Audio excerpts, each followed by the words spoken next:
গাবতলী মানে ঈদের আগে জনসমুদ্র আর অন্তহীন অপেক্ষা, কিন্তু এবারে দৃশ্যপট সম্পূর্ণ আলাদা। উপচে পড়া ভিড়ের বদলে টার্মিনালে অনেকটা স্বস্তির আমেজ। যাত্রী সংখ্যা হাতে গোনা হওয়ায় অনেকটাই অলস সময় পার করছেন পরিবহন শ্রমিকরা। গাড়িতে যেন 7-8টা ট্রিপ চলে, সেখানে এখন তো গাড়ি ছাড়তে হয় না।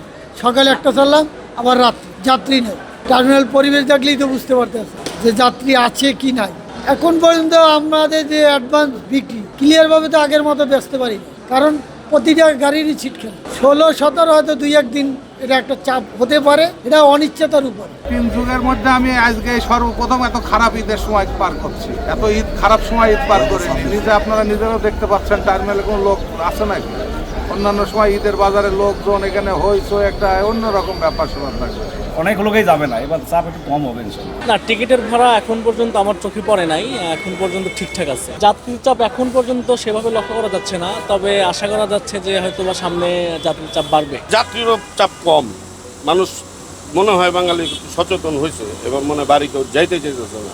অন্য দিন ইচ্ছায় বেশি যাত্রী থাকে, এখন গাড়ি ছাড়তে পারছি না। ওই মাসার থেকে খালি আসছে, এই মাথায় সকালে গাড়ি 4 জন হয়েছে, অমিট করতেছি। 1:30টার গাড়ি তো ছাড়েই নাই, 4:30টার গাড়িতে এখন একজনও বেচতে পারে নাই। চাপ দেখছেন, টার্মিনালে তো অন্য দিন ইচ্ছায় বেশি যাত্রী থাকে, আর এখন কোনো যাত্রী নেই।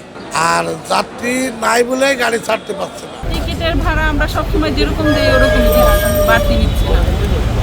এসে বসে আছে, এটাই বাস পাচ্ছিলাম। তাছাড়া তো আপাতত এখনো কোনো ভোগান্তি হচ্ছে না।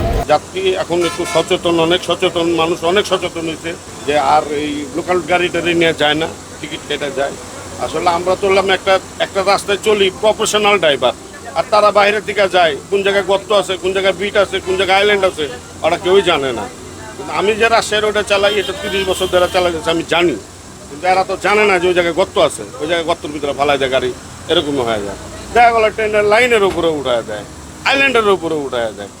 এগুলা গাড়িকে আমি মানা করি, যারা না চিনলে অন্তত পক্ষে যাওয়াটা ঠিক না।